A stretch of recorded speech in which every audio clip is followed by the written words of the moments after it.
जब गणतंत्र दिवस के लिए विशेष मेहमानों के बारे में सोचा जाता है तो प्रधानमंत्री सेंट्रल विस्टा बनाने वाले मजदूरों के बारे में सोचते हैं, उनको निमंत्रण दिया जाता है।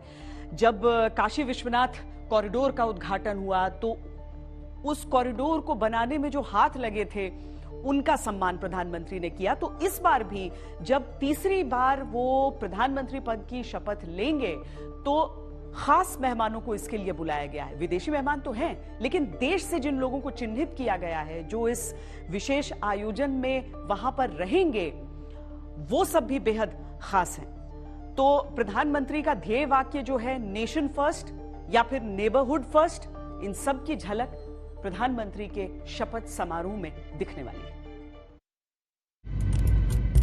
मैं नरेंद्र दामोदर दास मोदी ईश्वर की शपथ लेता हूं, तीसरी बार फिर मोदी सरकार।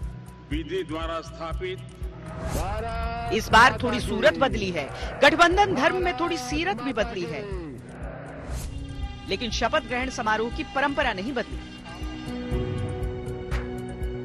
हर शपथ ग्रहण समारोह भव्यता के साथ कूटनीति की नई तस्वीर लेकर सामने आया।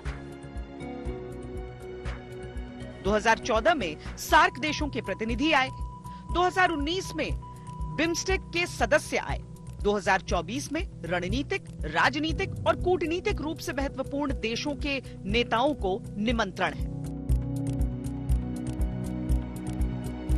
ये तीनों तस्वीरें मोदी सिद्धांत की झलकियां हैं, वो सिद्धांत जो उनकी सरकार में विदेश नीति तय करता है। 2024 की तस्वीर भी बहुत कुछ कहती है।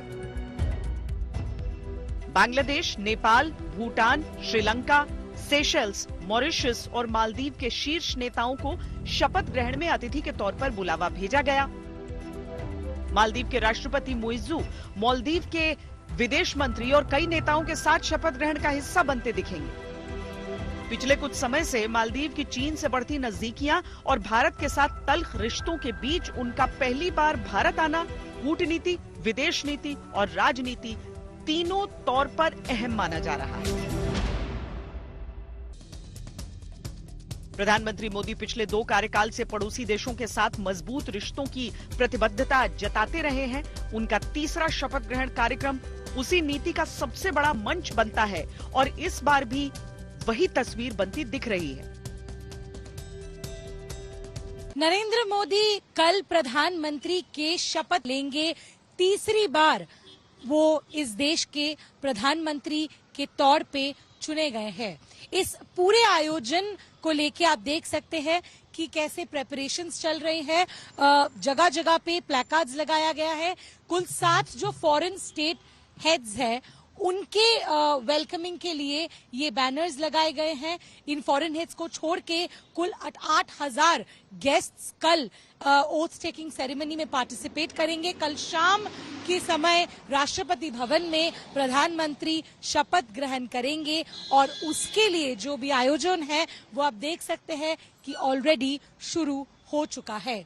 विश्व का सबसे बड़ा लोकतांत्रिक देश है और माननीय प्रधानमंत्री विश्व के सबसे सर्वाधिक लोकप्रिय नेता है, तो सारा विश्व चाहता है उनको उस समारोह का हिस्सा बनने के लिए। तो निश्चित रूप से एक बहुत बड़ा कार्यक्रम होगा और माननीय प्रधानमंत्री जी, मैंने जैसे कहा कि विश्व के सर्वाधिक लोकप्रिय नेता है, तो उस हिसाब से लोगों की उत्सुकता तो रहती है। विदेशी मेहमानों के अलावा जो एक बात इस बार के शपथ ग्रहण समारोह को अति विशिष्ट बनाती है वो है खास कार्यक्रम में आम जनों की उपस्थिति।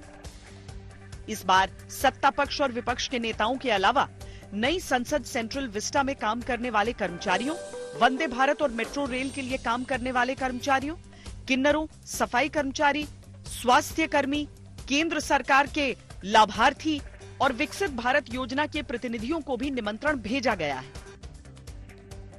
फिल्म, खेल, सामाजिक क्षेत्र और उद्योग जगत की भी कई हस्तियां शपथ ग्रहण समारोह में हिस्सा बन सकती हैं। इस वक्त हम मौजूद हैं राष्ट्रपति भवन के ठीक सामने। यहाँ पर शपथ ग्रहण की तैयारी चल रही है। राष्ट्रपति भवन को अंदर से सजाया जा रहा है तो बाहर सुरक्षा के पूरे इंतजाम किए जा रहे हैं। आप देख सकते हैं यहाँ पर दिल्ली पुलिस के तमाम आला अधिकारी पहुंचे हुए हैं और इस बैरिकेड के आगे अब किसी को जाने की इजाजत नहीं है। शपथ ग्रहण समारोह में प्रेसिडेंट्स बॉडीगार्ड्स तो हैं ही, साथ ही SPG, ITBP, Delhi police, NSG और एनडीआरएफ की टीमें भी तैनात रहेंगी। ऊंची इमारतों में एंटी ड्रोन सिस्टम लगे होंगे। अलग अलग जगहों पर स्नाइपर्स की तैनाती होगी। विदेशी मेहमानों के होटलों की सुरक्षा में दिल्ली पुलिस तैनात रहेगी।